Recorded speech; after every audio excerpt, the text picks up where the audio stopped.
There was a rape, an alleged rape, that occurred in Delhi involving a 25-year-old woman who was taking an Uber ride home. Now, this has raised a lot of different questions about whether or not Uber does the proper background checks on its drivers.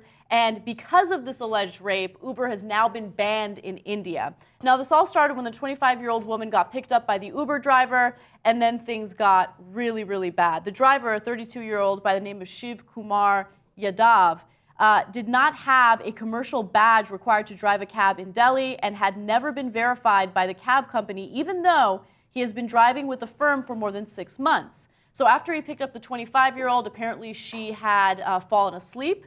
He drove to a desolate area, and when she woke up, he was molesting her, and then he proceeded to rape her. Now, she was eventually dropped off, and he told her, you know, if you report this to anyone, I'll kill you. But she decided to report it anyway, and cops started investigating the situation immediately. It turns out that 3 years ago, he was arrested for rape charges. Okay, so if they had done a background check, they might have been able to find that, but unfortunately they did not. Now, the Deputy Commissioner of Police said the following: "We started with a completely clueless situation. Uber did not have any information on the whereabouts of the cab or the driver. Uber did not have Yadav's permanent address, while his local address and mobile phone number were unverified." So they did nothing. It's they made no effort, it would appear. Yeah, which is really interesting because recently we did a story about how Uber in the United States has very advanced software in order to track everyone, including the drivers and the people that are ordering the drivers, right? So they can track your movements as you're waiting for the car, as you're in the car. So it's interesting that they can do such advanced surveillance, I guess, on customers and drivers here in the United States. But then when you go to India, they don't even do a simple background check on someone to make sure that they're, you know, not a criminal. Who says they do a background check on They someone probably in the US? don't. I mean, I'm sure they have the exact same geolocation systems in India for payment that they use here. They told, a couple of Uber drivers have told me that they do a background check, but I don't know how thorough that is. I mean, it's not hard to run a simple background check. Yeah. Mostly they seem interested in the quality of your car. Yeah. And your insurance, to make sure that you have the proper insurance to cover. No, so that you take the hit and they make the money. Exactly. That's right.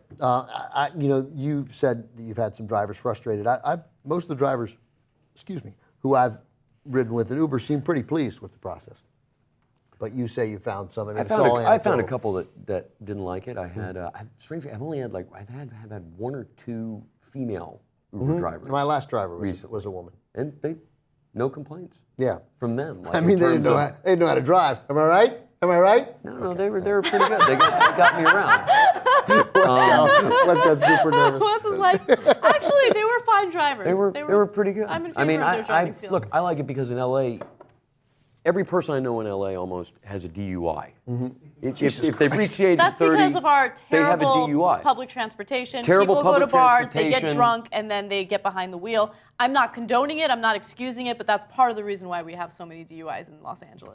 That's why I take Uber, because I like to go out to bars and drink. Right. So, but what happens is the cabs take too long to get to you in LA. Like 45 minutes. 45 minutes is a long time. You're standing outside a bar drunk in the middle of the street. Yeah, you're going to make a Uber bad will be there in decision. 5 minutes. It'll get you there for about half the price. Yeah. No, it's a great. The service is look, the service is amazing. We all agree. That's why it's now been valued at $40 billion this week. Valued at $40 billion.